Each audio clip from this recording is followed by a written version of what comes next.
Welcome back, deep divers.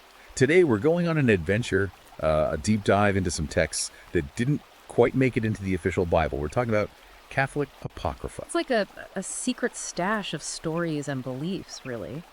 They offer a peek into early Christianity, beliefs that, well, they might surprise you. Okay, so these texts were out there, circulating, but then they weren't considered canon, right? Why were they left out?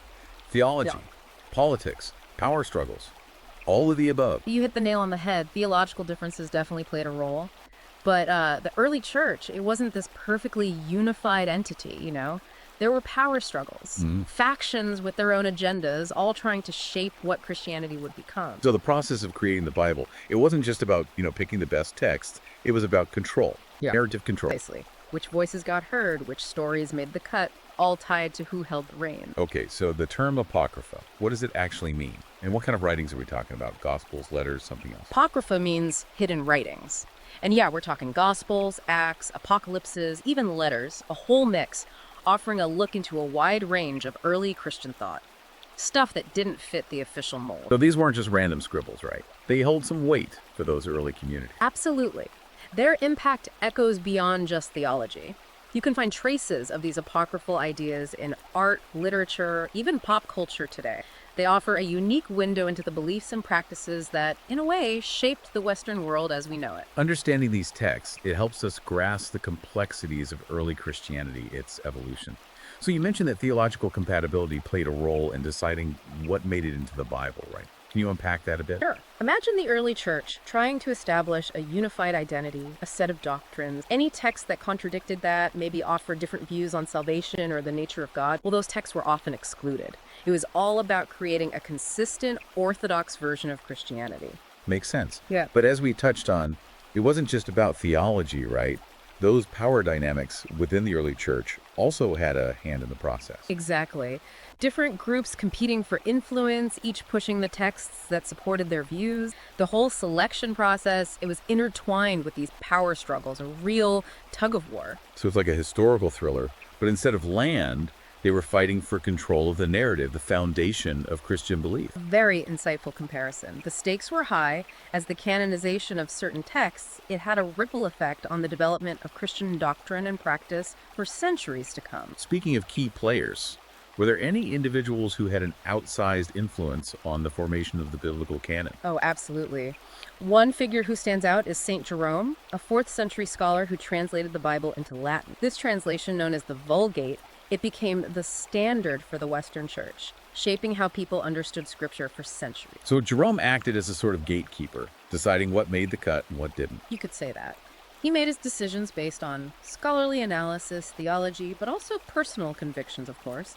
And not everyone agreed with his choices. Others championed those texts that Jerome deemed apocryphal, but in the end, his version, it prevailed. It's remarkable how one person's translation had such a massive impact on the development of Christianity. It goes to show the power of translation and interpretation. The way we access and understand these ancient texts, it shapes our whole perception. Jerome's Vulgate became the lens through which many experienced the Bible, shaping their understanding of faith for generations to come. It's incredible the influence one individual can have. But let's shift gears for a moment. What about the content of the Apocrypha themselves? What kind of themes do we see recurring in these writings? A big one is the exploration of the more, shall we say, hidden or esoteric aspects of Christianity. They delve into the mysteries of creation, the nature of the soul, spiritual realms beyond the physical.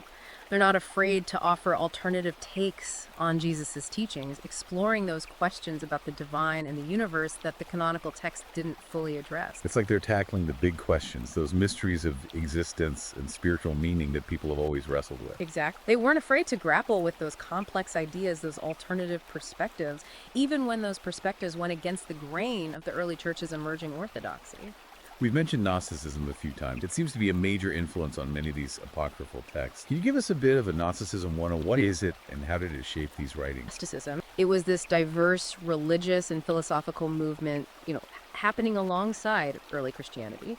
A key idea in Gnosticism is that salvation comes through this special knowledge, or gnosis. And this knowledge, it wasn't just lying around, it was hidden, esoteric, something you had to actively seek out. It all sounds like a secret society or something. where only the initiated possess this special knowledge. Well, not exactly a secret society, but the emphasis was definitely on this inner enlightenment, this spiritual liberation that set them apart from the institutional church, which was becoming more and more structured at the time. I can see the connection to the apocryphal texts now. They're often exploring these esoteric ideas, these alternative paths. Precisely. Gnosticism offered different ways of understanding Jesus' teachings, emphasizing personal spiritual experience, and going beyond the literal interpretation of Scripture. Many apocryphal texts, they reflect this approach, offering a more mystical and individualistic path to salvation. So the Gnostics, they were like the rebels of early Christianity, pushing back against the establishment and searching for a deeper, more personal understanding of their faith. And their ideas found a home in these alternative scriptures, influencing the way people thought about spirituality, the divine, their own place in the grand scheme of things. It's amazing to see all these different threads of thought intertwining in those early centuries of Christianity.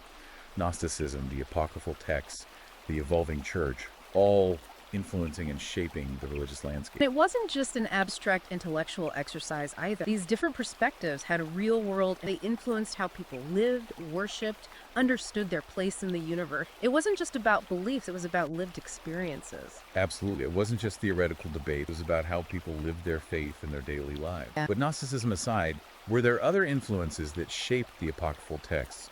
Other currents of thought feeding into them? For sure. Jewish apocalyptic traditions, for one. These traditions emphasize the coming end of the world, the dawn of a divine kingdom. This sense of urgency, of anticipating a massive shift, it's a big theme in a lot of these writings. So we see this apocalyptic expectation reflected in the apocryphal texts, especially those dealing with visions of heaven and hell, that kind of stuff. Almost like they were trying to make sense of a world that felt like it was on the brink. Exactly. The Roman Empire, crumbling, persecution, an uncertain future. These apocryphal texts, they offered a glimpse into a world beyond the present, a world where good triumphs over evil, justice prevails. A way to find meaning and comfort in a world that felt increasingly chaotic and unpredictable. They offered a way to understand the challenges of their time, a source of hope for a better future. And you know what? In many ways, those themes still resonate with us today, don't they? Yeah, that's a great point. Even though these texts are ancient, they still speak to those universal human experiences, the search for meaning, the desire for justice, the hope for a better world. It's all still relevant. That's the beauty of these texts, their enduring power. They offer us a window into the human heart and its timeless quest for truth and understanding. We've definitely given our listeners a lot to chew on already. This whole idea of exploring the hidden side of early Christianity through the Apocrypha, it's like stepping into a world that's both familiar and completely foreign. And it's a world worth exploring. These texts, they challenge us to question our assumptions, to broaden our perspective, to dig a little deeper into the rich tapestry of human religious experience. There's so much to uncover. Couldn't have said it better myself. So we'll wrap up this first part of our deep dive here, but don't go anywhere, folks. In part 2, we'll dive into some specific apocryphal texts and really unpack those hidden meanings, those controversial claims, and their lasting impact on our world. It's going to be a wild ride. These apocryphal texts, they don't shy away from the mysterious, the supernatural. They really dig into miracles, events that seem to, well, defy logic, you know? Now, you got me hooked. What? What kind of miracles are we talking about? Huge spectacles or more like subtle things? Both, actually. Take the infancy gospel of Thomas. It focuses on Jesus' childhood, but not the typical image. He's got these incredible powers, even as a kid. So no gentle Jesus with the lambs, huh? What kind of power? Well, in one story, he brings clay birds to life. Imagine that. It really speaks to this connection to creation, this ability to, like, manipulate the natural world. Pretty far out there compared to the Jesus we see in the regular gospel. Yeah. Makes you wonder how these different portrayals might have shaped those early Christian beliefs. Oh, absolutely. They add a whole new dimension, right? To Yeah. who Jesus was, how he was perceived. And they make you think about how the divine, how it might show up in the world. Okay, so full disclosure, I'm a pretty skeptical person, but I'm also open to the idea that there might be more to things than we understand. Yeah. How should we approach these miracle stories? With a grain of salt or... It's all about context. Those who wrote and read these texts, they lived in a world where the supernatural was, well, normal. Miracles weren't impossible. They were part of life. So we have to kind of see the world through their eyes. Yeah. Right? What might seem crazy to us was totally plausible to them. Exactly. And even if we don't take those miracle stories literally, they still tell us something, about the worldview of early Christians, what they believed, what they hoped for, even feared. Like a glimpse into their imagination. their relationship with the spiritual. Fascinating stuff. It really is. Makes you question your own assumptions, doesn't it? What's possible, what's not. Maybe there's more reality than we can even grasp. Okay, I'm ready to dive back in. You mentioned that infancy gospel of Thomas earlier. Sounds like there's more to the story. Oh, there is. It doesn't shy away from showing a darker side to young Jesus. It's not all miracles and light. There's darkness there too. Okay, now you've got my full attention. What kind of darkness? Well, there's this story where a kid accidentally bumps into Jesus. And Jesus, he gets angry, curses the kid, and the kid, well, he dies. Whoa, that's intense. Definitely not the Jesus we're used to seeing. It's a tough story, for sure. It raises questions about divine power, good and evil, even forgiveness. It's not a sugar-coated image of Jesus, that's for sure. Like, they're acknowledging that even the divine has a shadow side, that power can be used for good or for bad. Right. It adds a whole other layer to how we understand Jesus. And it shows that those early Christians, they weren't afraid of tough questions, right? They weren't shying away from the difficult stuff. Exactly. They embraced those complex ideas even when there weren't easy answers. They were wrestling with those big questions. Instead of avoiding the hard stuff, they faced it head on, exploring the full spectrum of human experience, even within their religious stories. Precisely. Faith wasn't about blind acceptance or simple answers for them. It was about engaging with the mysteries, even the unsettling ones, and seeking that deeper understanding. Okay, let's dive into another one of these hidden texts. What else have you got for us? Let's talk about the Gospel of Judas, a text that's been, often misunderstood, especially by those who see it as a threat to traditional Christianity. Oh yeah, I've heard of this one. It's the one that claims Judas wasn't a traitor, that he was actually following Jesus' instructions. That's it. This gospel suggests that Jesus chose Judas, gave him a specific role to play, that the betrayal, it was all part of a bigger plan, a divine plan. That's a huge shift from the traditional story, the one we've heard for centuries. Changes our whole perception of Judas. How should we even approach a text like this? It's important to remember where it's coming from. The Gospel of Judas, it's from a Gnostic perspective, remember. And Gnostics, they often had a different take on Jesus, on salvation, on the whole role of the disciples. So it's not necessarily contradicting the regular Gospels. It's just like a different way of seeing things. Exactly. A different lens, if you will. It offers an alternative interpretation, makes you consider the possibility that there's more to the story than we've been told. It's like one of those optical illusions, you know? You can see two different images depending on how you look at it. Right. Doesn't mean one is wrong, just adds another layer. That's a perfect analogy. History isn't always a straight line. Multiple perspectives, different interpretations, each one offering something unique. I'm starting to see how these apocryphal texts can add to our understanding of early Christianity. It's not just about debunking the traditional beliefs, it's about broadening our view, seeing the bigger picture. Absolutely. And it's through exploration, through questioning, that we can arrive at a more nuanced understanding of faith, history, the whole human experience. Now, we've talked about Mary Magdalene, Judas, and the different ways they're portrayed. Are there other apocryphal texts that give us unique insights into the role of women in early Christianity? Any texts that challenge the traditional view? Definitely. There's the Acts of Paul and Thecla. It tells the story of Thecla, this young woman who converts to Christianity after hearing Paul preach. She becomes a dedicated follower, refuses to get married like she's supposed to, and sets off on this journey to spread the word. So she's not just sitting back and listening. She's out there making things happen, taking charge. Exact. Thecla, she defies expectation. She chooses faith, ministry over the traditional roles women were supposed to fill. She faces persecution, challenges, but she's unwavering in her belief. A powerful example of female leadership. She's like the forerunner to all the strong, independent women who came after, challenging norms and paving the way. Right. And her story, it challenges us to rethink those narratives that downplay women's contributions to the early church. These apocryphal texts, they give us a glimpse into a more diverse, more inclusive community than we might have imagined. It's like they're reclaiming a lost history, giving a voice to those who are often silenced. That's one of the reasons they're so important, I think. They remind us that history is never just one side of the story. It's woven together from many different threads, and we need to look at all those threads to truly graft the richness and complexity of the past. Okay, I'm ready for another dive. What other treasures can we unearth from these apocryphal texts? Let's explore the Apocalypse of Peter. This one offers a vivid and sometimes terrifying vision of the afterlife. It goes into detail about rewards for the good and punishments for the not so good. So it's a peek into heaven and hell, a warning to stay on the right path. Exactly. The Apocalypse of Peter, it uses some pretty intense imagery to depict the consequences of sin, the importance of living a virtuous life. It's a stark reminder of the moral weight that early Christians carried with them.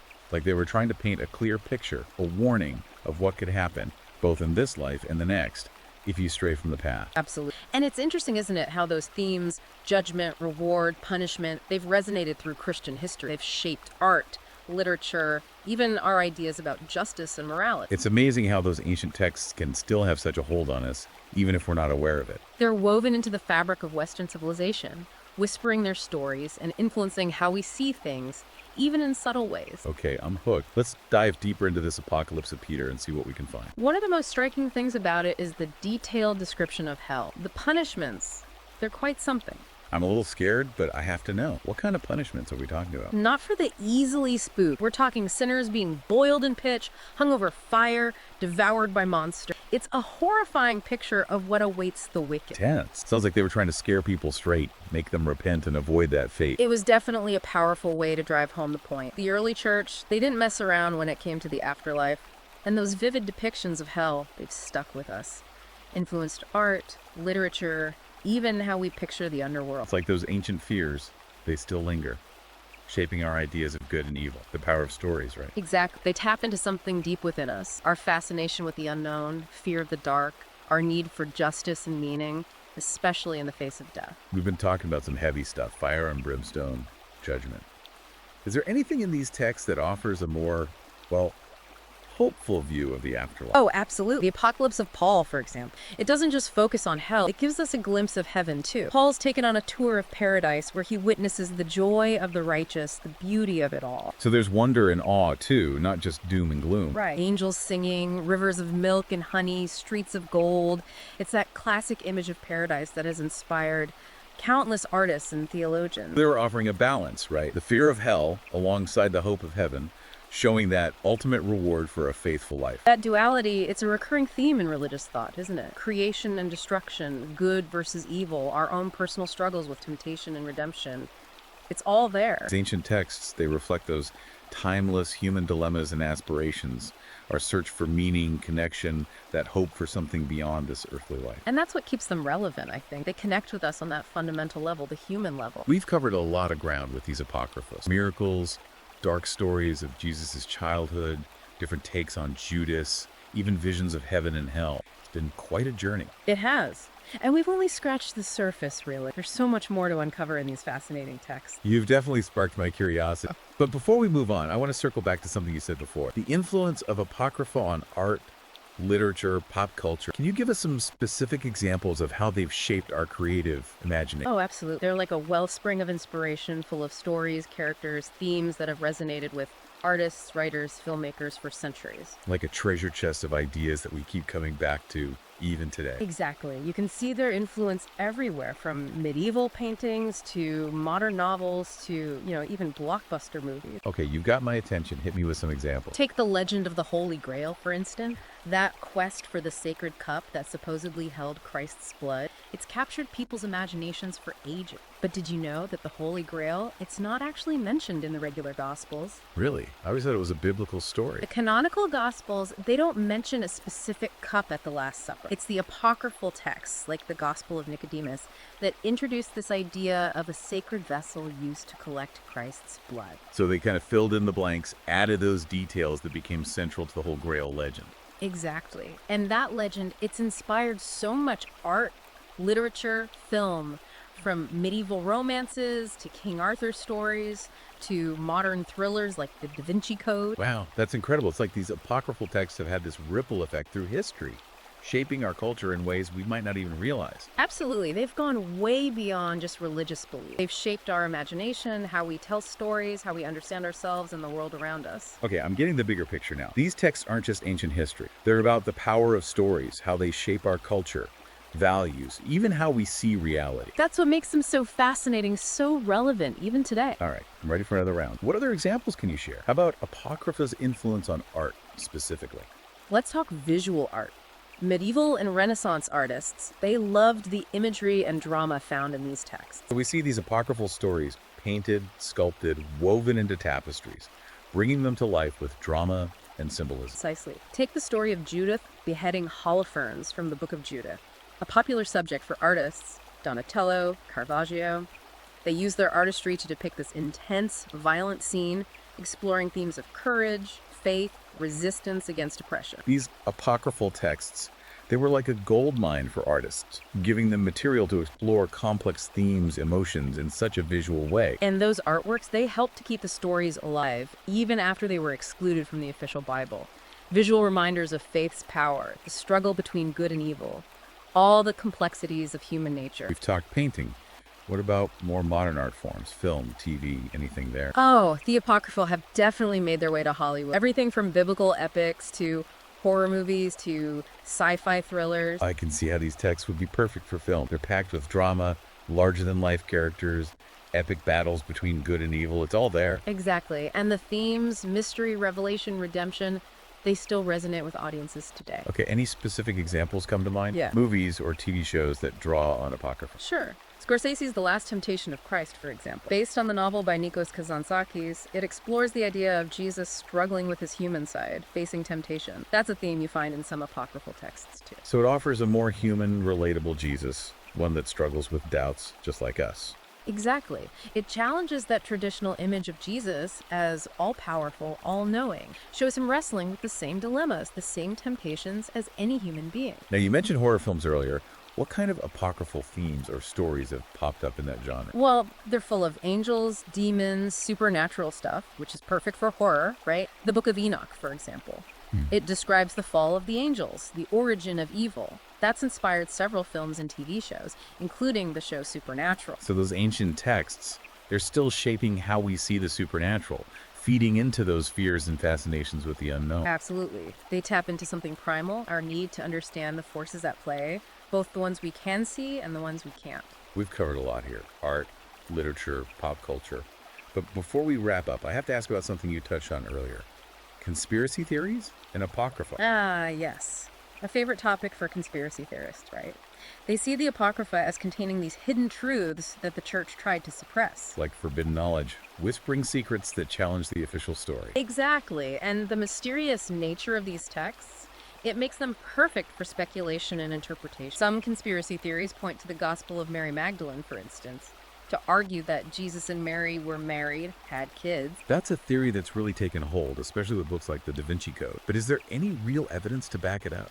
Well, the Gospel of Mary Magdalene does show Mary as a close confidant of Jesus, but it doesn't say outright that they were married or had children. That theory, it's more about interpretation, speculation, than actual historical proof. So it's a good reminder to be careful about jumping to conclusions based on the Apocrypha. We need to be critical, right? They can be interpreted in different ways, and their historical accuracy, it's often debated. Absolutely. It's important to separate genuine historical research from those sensationalized theories that often twist the evidence to fit an agenda. The secret marriage theory, that's just one example. What other conspiracy theories have used Apocrypha as fuel? Oh, tons. Some claim that the Gospel of Thomas contains a secret code, revealing the true nature of reality, or that the Book of Enoch holds the key to ancient alien technology. Wow, now we're going down the rabbit hole.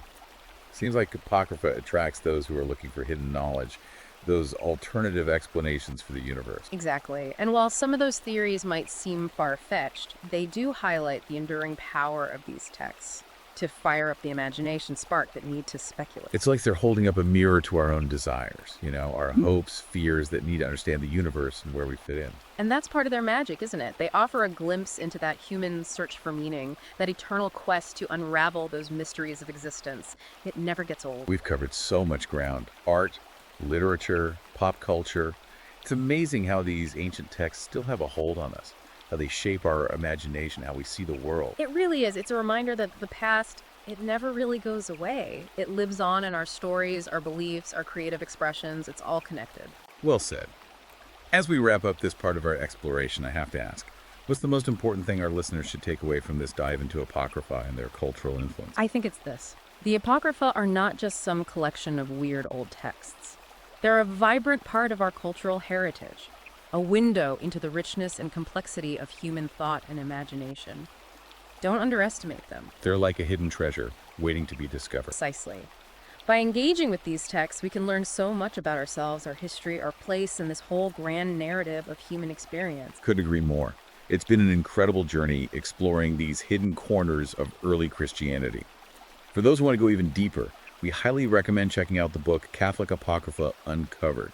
It's available on Amazon Kindle and Google Play Books. And until next time, keep exploring, keep questioning, and keep seeking those hidden truths that lie just beneath the surface. Okay, so we've looked at the big picture, those broad themes of Catholic Apocryphal, the miracles, the Gnostic influence, how they've shown up in art and culture. But now let's zoom in, shall we? Let's look at some specific texts. What do you say? Sounds good to me. Each text is like a keyhole, offering a unique peek into the beliefs and practices of early Christians. Let's start with one that sparked a lot of debate, the Gospel of Mary Magdalene. What makes this gospel so different? What does it tell us about Mary Magdalene that we don't get from the regular gospel? The Gospel of Mary Magdalene, it paints her as a leading disciple, not just a follower, but someone who received special teachings from Jesus. Even after the resurrection, it challenged that traditional view of her as, just a repentant sinner. Elevates her to a position of spiritual authority, really. So it suggests a deeper connection between Jesus and Mary Magdalene than what we're usually told, right? Right. She's depicted as someone who truly grasped Jesus' teachings, maybe even better than some of the male disciples. It challenges that whole assumption that women were, less important in the early church. This image of Mary Magdalene, a leader, a teacher, it's resonated with a lot of people, especially those who are looking for a more inclusive view of women in early Christianity. And it raises important questions about how we interpret history, whose voices get heard.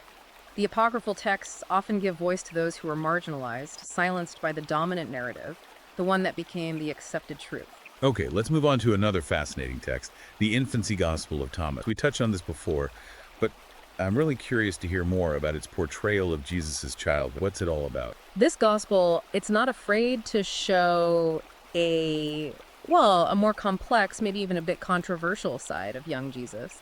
It's not all sunshine and rainbows. He's shown as having these incredible powers, but also moments of anger, even using those powers to hurt others. Definitely not the typical image of a sweet little baby Jesus, that's for sure. What kind of stories does it tell? There's one where Jesus is playing with other kids, and one of them bumps into him. Jesus gets mad, curses the kid, and the kid, he dies. Wow, that's pretty shocking. Not exactly Sunday school material. It definitely challenges us, doesn't it? Forces us to think about the nature of divine power, the potential for both good and evil. It's not a simple, straightforward story. And it shows that those early Christians, they weren't afraid to wrestle with tough questions. They didn't have all the answers, but they weren't afraid to explore. Exactly. They didn't shy away from the dark side of faith. They acknowledged that even the divine can have a shadow side. Okay, let's shift gears again and talk about the Gospel of Judas. This one's been the subject of so much speculation, so much controversy. What does it tell us about the relationship between Jesus and Judas? What's the real story there? This gospel, it basically flips the script on Judas's role in the whole Jesus story. It suggests that Judas wasn't a traitor at all, that he actually followed Jesus's instructions when he, handed him over to the authorities. It claims that Jesus chose Judas for this specific purpose, that it was all part of a divine plan. That's a pretty radical departure from the traditional view of Judas as the ultimate betrayer. It really changes things. It definitely shakes things up, makes us rethink what we thought we knew. It's a reminder that history is often told from the perspective of the winners, right? And there are always other versions, alternative perspectives that get silenced or pushed aside. So the Gospel of Judas, it's like looking at the story from a different angle, challenging our assumptions, making us question the accepted narrative. Exactly. And it highlights how much diversity of thought there was in early Christianity. These different communities, they understood and experienced faith in their own unique way. It wasn't a one-size-fits-all kind of thing.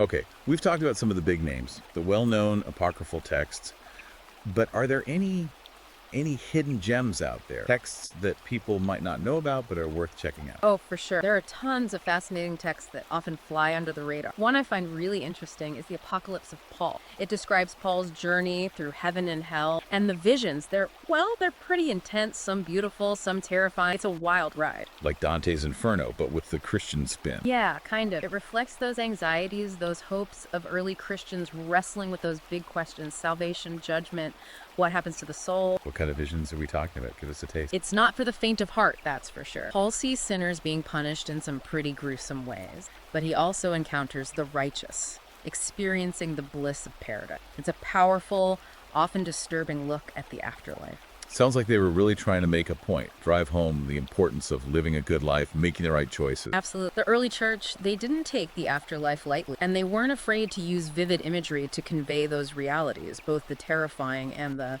amazing. Okay, we've covered a lot of ground in this deep dive.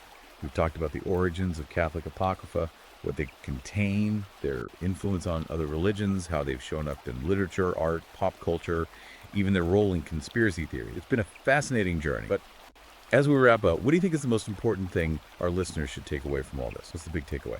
I think it's this. Don't dismiss Catholic Apocrypha as just a bunch of strange, irrelevant texts. They're a vital part of our religious heritage, offering a glimpse into a world of early Christian thought and practice that's both fascinating and challenging. They make us think, question, reconsider. They're like a missing piece of the puzzle, helping us to see the whole picture, the complexity and the richness of the Christian tradition. Exactly. And they remind us that the search for truth and meaning, it's an ongoing journey. It's a journey that requires us to question our assumptions, explore those different perspectives, embrace the mystery and the wonder of it all. Never stop searching, never stop questioning. Well said. It's been an incredible journey exploring these hidden texts with you. For those who want to delve even deeper, we highly recommend checking out the book Catholic Apocrypha Uncovered. It's available on Amazon Kindle and Google Play Books. Thanks for joining us on this deep dive into the fascinating world of Catholic Apocrypha. And until next time, keep exploring, keep questioning, and keep the adventure going.